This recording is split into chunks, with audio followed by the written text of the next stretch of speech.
পাঠ কৰিবলৈ ওলাইছোঁ উত্তম শইকীয়াৰ কবিতা স্পৰ্শ।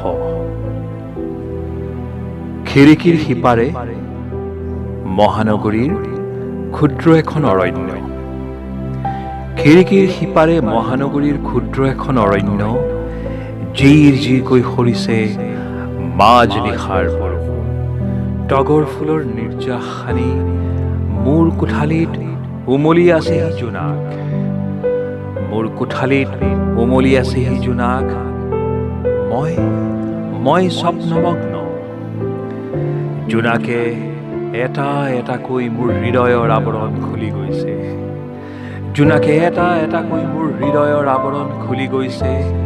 কি যে স্পৰ্শ, কি যে স্পৰ্শ।